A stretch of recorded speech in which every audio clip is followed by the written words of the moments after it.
Parasites from others need to get out. Lisa hurled those words at me. Ignoring my surprise, she continued. This house is under my dad's name, and as his real daughter, I have the right to live here. You're in the way, so could you please leave now? Hearing that, I was momentarily dumbfounded.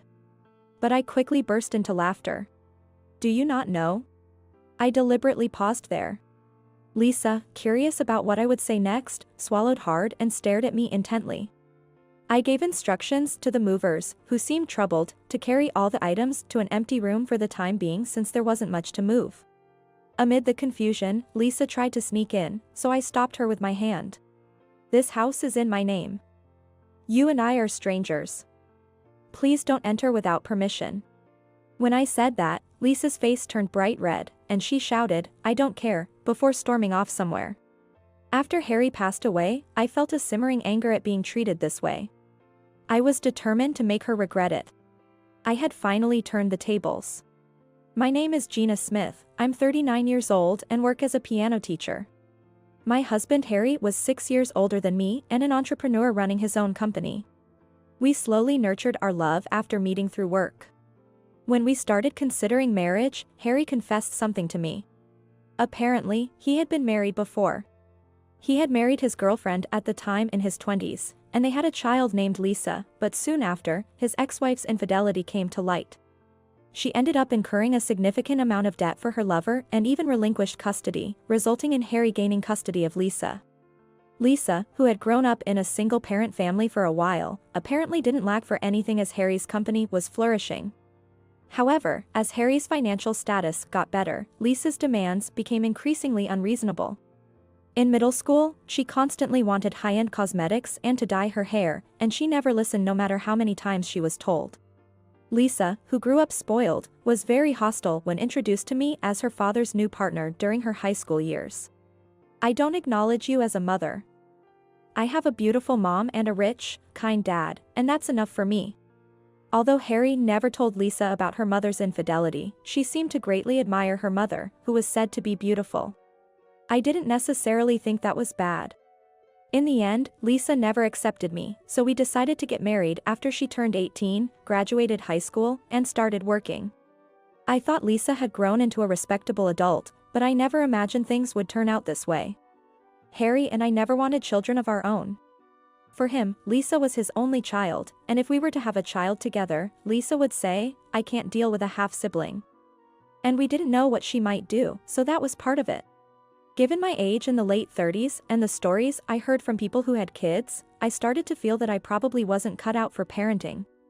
Especially when I imagined Lisa, who was openly hostile towards me, and a hypothetical rebellious child of our own.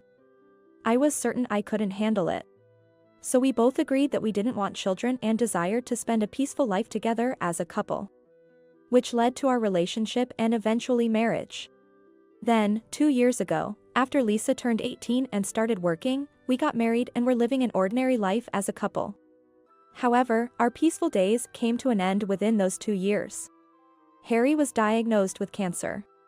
It was already in the terminal stage, and all we could do was palliative care.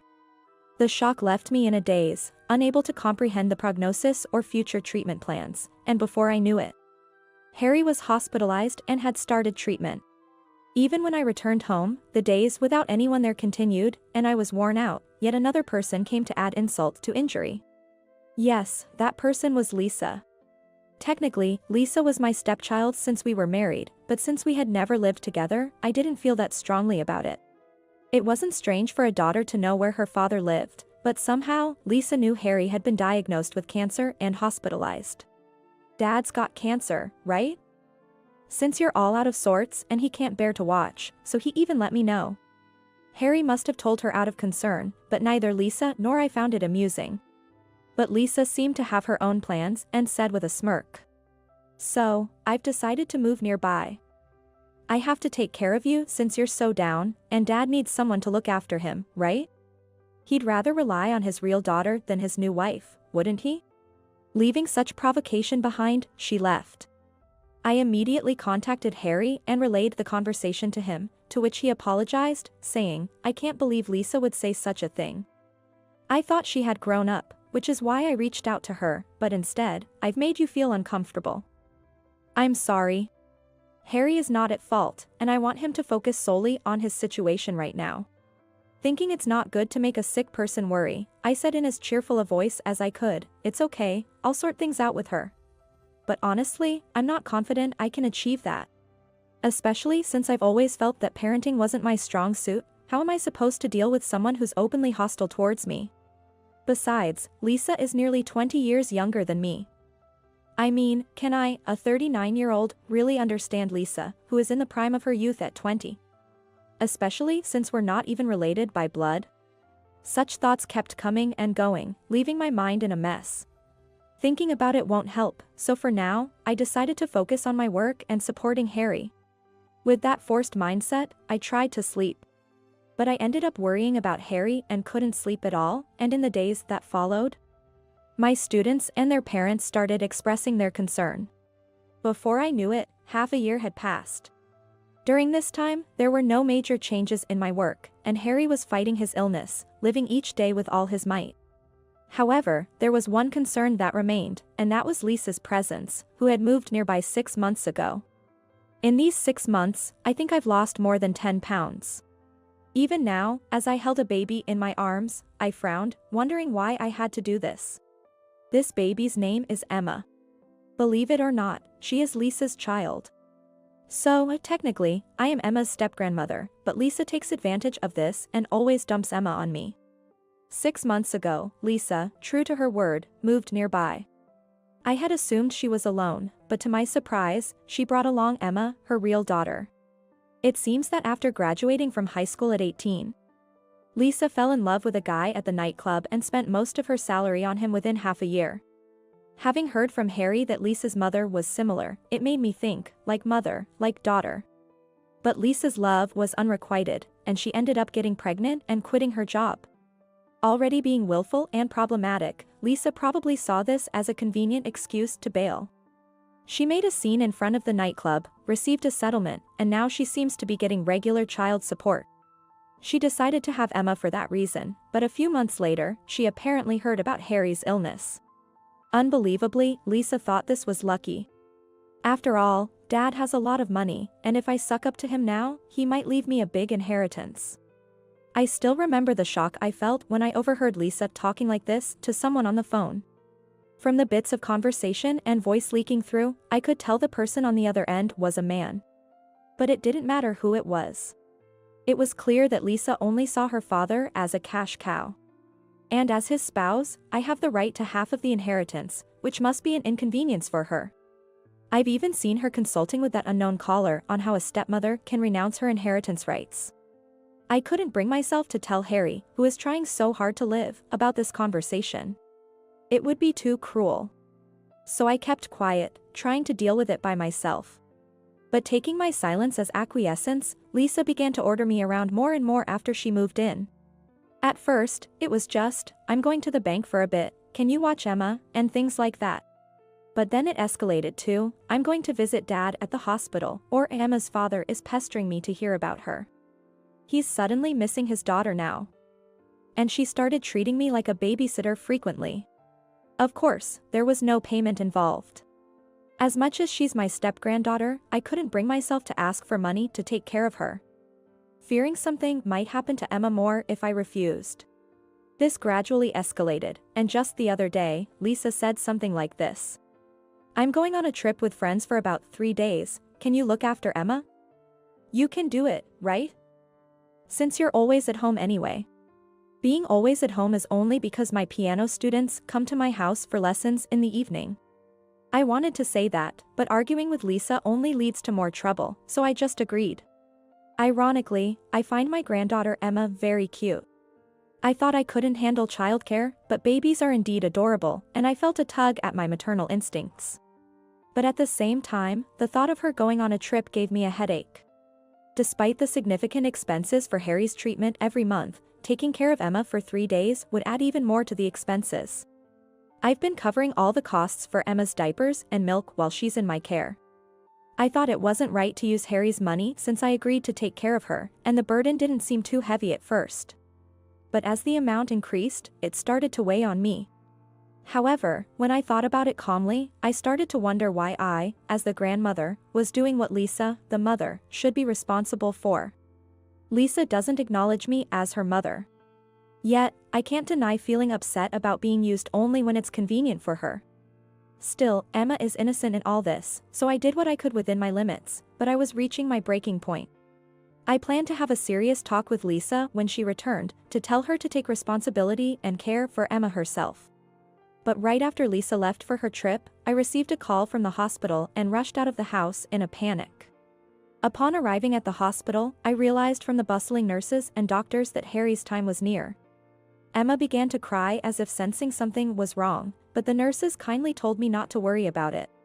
Harry was already unconscious, and it wasn't long before his passing was declared. His face, however, looked peaceful. It said that hearing is the last sense to go after death, so maybe hearing Emma's cries and my voice helped Harry pass away peacefully. This thought made me break down in tears. The wake and other ceremonies proceeded smoothly, but Lisa was nowhere to be seen. Of course, I informed her of Harry's passing right away, but her response was shocking. "Oh, really? But I've extended my trip, so I can't come back right away. Just handle everything as the surviving spouse, nobody will complain. And legally you're his wife, so take care of the rest. And take care of Emma too," she said before hanging up. I wanted to scream in frustration, but I held back for Emma's sake. Harry's relatives did ask why Lisa wasn't there, but I made up a plausible excuse, fearing a commotion if I revealed the truth. Lisa didn't show up even for the burial, leaving me brokenhearted, with only Emma providing some comfort. Lisa disappeared for 2 weeks after Harry's death, ignoring all attempts to contact her. Then, one day, the doorbell rang, and I found several well-built men at the door, claiming to be movers. Behind them stood Lisa, smiling smugly. "Parasites from others need to get out." Lisa blurted that out to me. Ignoring my astonishment, she continued. "I've given up my apartment and from today, I'll be living here. After all, this house is in Dad's name, and as his real daughter, I have the right to live here. You're in the way, so could you please leave now?" Hearing this, my face momentarily showed shock, but I quickly burst into laughter. "Don't you know?" I deliberately left my sentence hanging there. Lisa, eager to hear the rest, swallowed hard and stared intently at me. Accustomed to me, the stepmother, always quietly following her orders, my sudden laughter must have felt more like fear than surprise to her. I gave instructions to the puzzled movers to carry all the items to an empty room for now, since there wasn't much. As Lisa tried to sneak in amidst the confusion, I stopped her with my hand. "Do you think it's okay to enter someone else's house without permission? This house is in my name. I haven't adopted you, so technically, we're strangers. And you, more than anyone, don't acknowledge me as your mother. So don't pretend to be my daughter now after using me as a convenient babysitter and looking down on me all this time," I said. Lisa looked frightened by my words. I continued, unfazed, "Now that your trip is over, I guess it's okay to return Emma to you. After all, you're her mother. So take proper care of her." Lisa, angry, shouted, "I don't care," and stormed off, leaving Emma behind. The movers watched in confusion. Trying to move into my house right after Harry's death, without any communication and insulting me in such a brazen manner, was outrageous. Anger bubbled up inside me. I was determined to make her regret it. I had finally stood up for myself. In the end, Lisa just dumped her stuff in my room and disappeared without a trace. Where she was living or how she was managing was a mystery since she had vacated her apartment. But I was too busy taking care of Emma to think about it. Fortunately, Emma was used to seeing my face since she was a baby and had grown very attached to me since we saw each other almost every day. I had a stock of milk and diapers, and several friends with childcare experience gave me advice after I explained the situation. I had no choice but to accept the situation and do my best. Given the situation, I've decided to take responsibility for Emma's well-being until everything is settled. That was my resolution.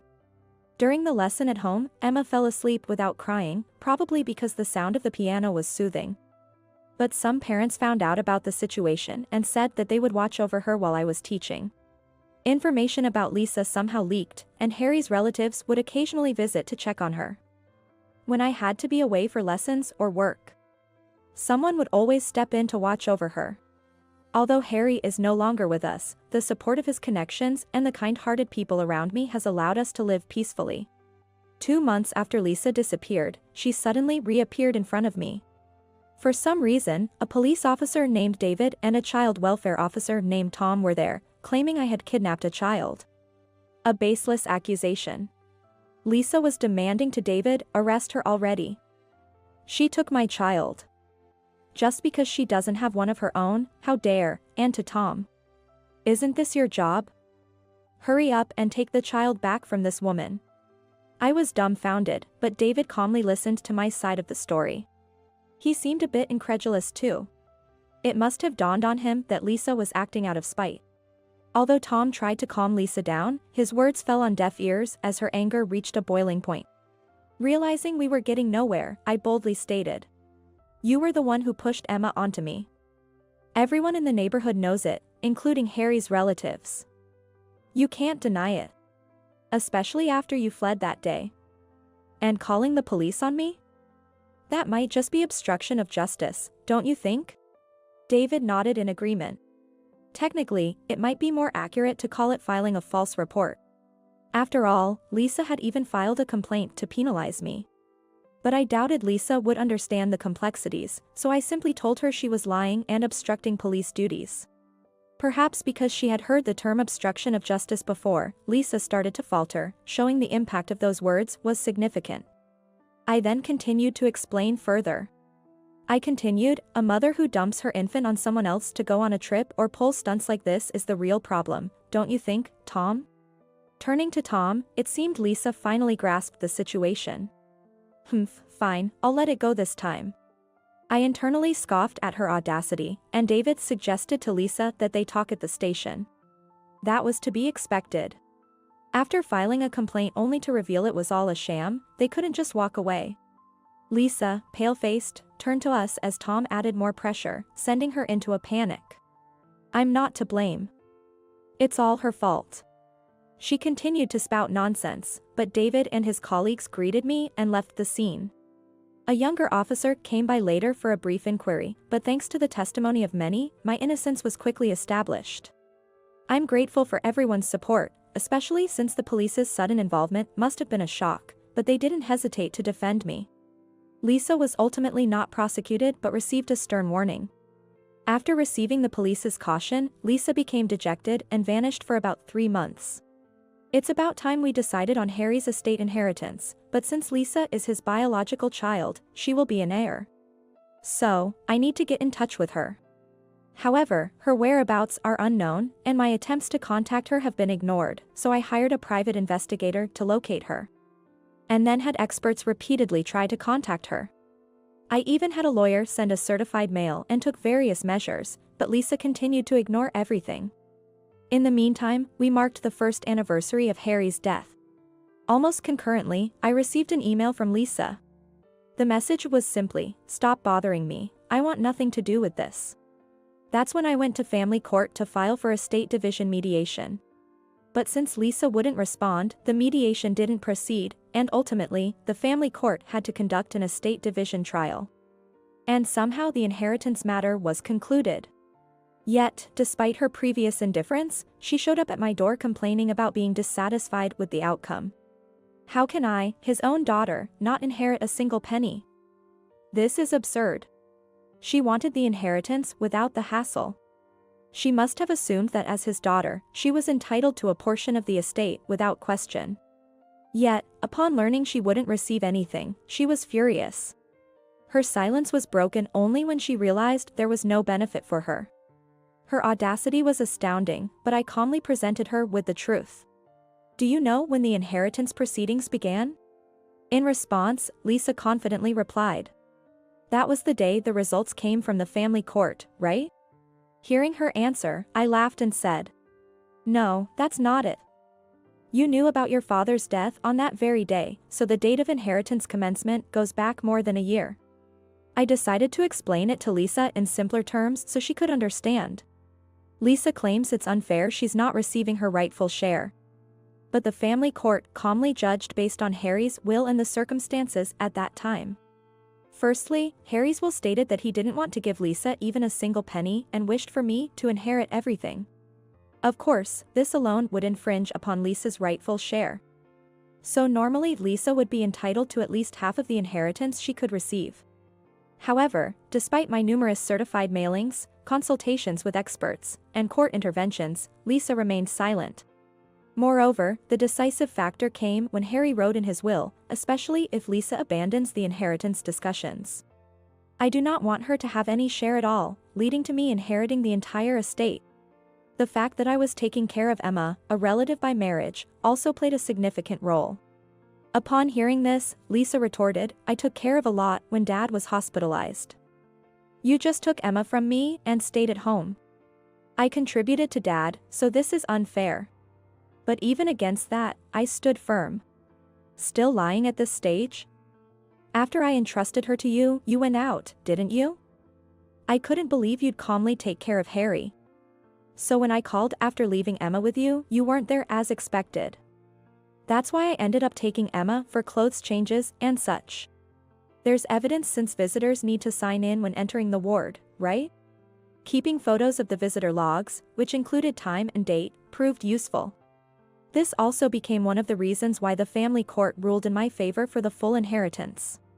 Lisa, grinding her teeth in frustration, still tried to find a way, asserting, fine.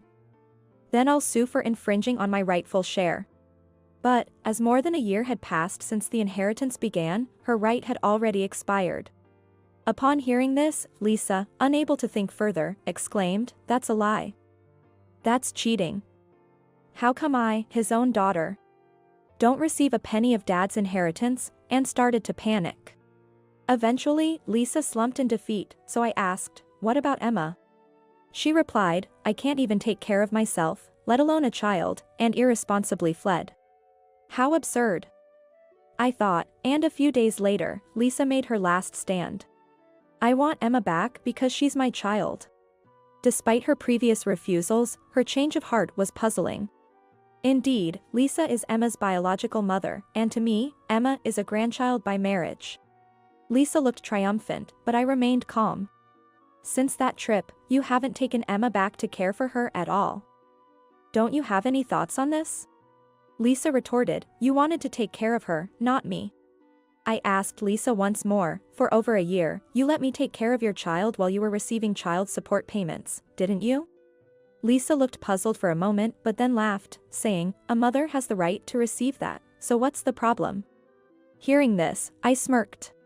Lisa, surprised by my sudden change in attitude, asked, what's that supposed to mean? I informed Lisa. That means you were receiving child support payments without properly taking care of your child. If this gets out, you'll be subject to penalties and might have to repay. Given that you've caused trouble for the police with your fabrications before, I don't think this will just slide. Lisa's face turned serious. Little did she know, I had recorded our entire conversation. It's set to automatically save to the cloud, so even if Lisa destroys anything, it won't matter. This could lead to charges of property damage, and either way, Lisa will end up in the care of the police. Finally, understanding everything, Lisa looked as if she was about to cry and said, you didn't say that, did you? Perhaps she meant whether I had reported this to the authorities. Of course, I reported it, I replied. Lisa's face turned even paler, and she began trembling with her hands over her mouth. No way. It's not a lie. They said they'd investigate, and I offered to provide any evidence I might have. This conversation will also be submitted as evidence. Hearing this, Lisa collapsed on the spot. Apparently out of energy to retaliate, she could only mutter complaints that I couldn't hear. Intending to deliver the final blow, I said, since I hired a professional to find your whereabouts and sent a certified mail, I know about the boyfriend you're relying on for financial support. You moved in with him after leaving your apartment, pretending everything was fine, right? Lisa looked up at me. Not only was it about not raising children, but in cases where someone is helping with living expenses. Receiving child support payments can lead to arrest for fraudulent receipt. Lisa didn't like raising her child alone and moved nearby at the right time after getting a call from the father, pushing Emma onto me. Then, Lisa, who had been fooling around, got a boyfriend, left her apartment, and tried to live with him in my house, which she attempted to take over. However, since the house was already in my name due to a lifetime gift, that didn't work out. And she probably ended up moving in with her boyfriend by telling him some story. Although it was mostly speculation, seeing Lisa's face again made it seem like all of it was true, as she had a somber look on her face. And then, as if this was her last stand, she said something like this.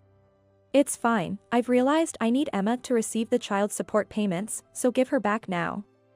Anyway, it annoys me how happy you seem to be with Emma, so I've come all this way to take her back," she said, giving a childish reason for wanting Emma back now.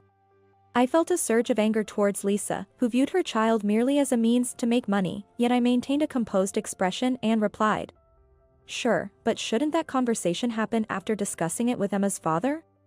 Ignoring a puzzled Lisa, I turned towards the living room and called out, "Ryan, could I have a moment?"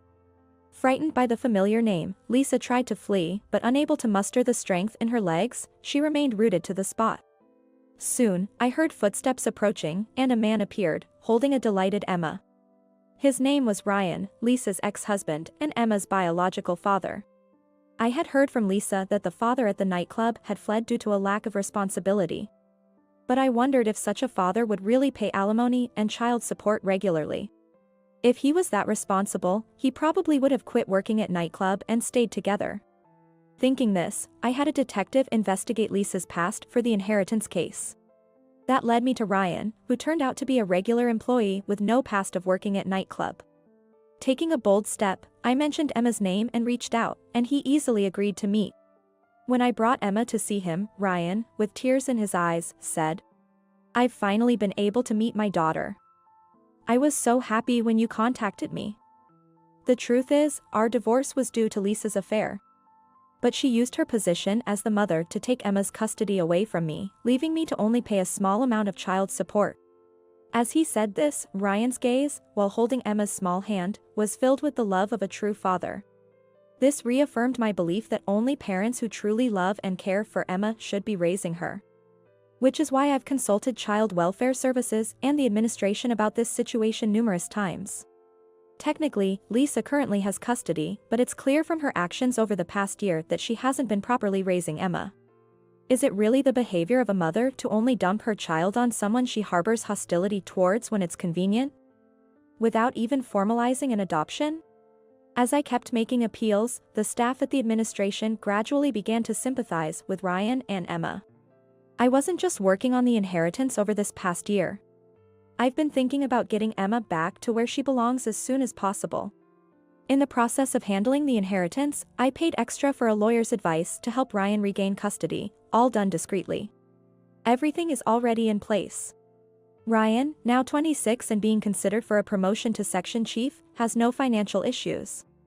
There are many who would vouch for Ryan's character and his contributions, and despite Lisa's mistreatment, he has a track record of properly paying both child support and Lisa's living expenses. With this, it's clear who has the upper hand in any custody battle. Lisa, who neglected Emma and pushed her onto the stepmother, who found her an inconvenience for her romantic life. Ryan, despite enduring Lisa's treatment, has shown genuine concern and frequently checked on Emma's well-being after learning about the situation. I was aware that Lisa already had issues with fraudulently receiving child support payments, and there were problems with her boyfriend as well. Your current boyfriend is the one working at nightclub, right? The one you were talking on the phone with before. But there's still another man supporting you financially, isn't there? You're drowning in debt from spending too much on them. The financial supporter has also noticed your double life and has left. And your boyfriend from nightclub is about to dump you because he realizes he can't get any more money out of you. Ryan will make a much better and loving father than you, I said, delivering the final blow. My words were the last straw, and Lisa cried out loudly, apologizing deeply. Of course, no one forgave her. Finally, Lisa received her comeuppance for treating her own child as a tool for money and using me, the stepmother, and even her ex-husband, Ryan, for her convenience. After some time, with the help of friends, lawyers, and others, the custody battle concluded with Ryan gaining custody of Emma.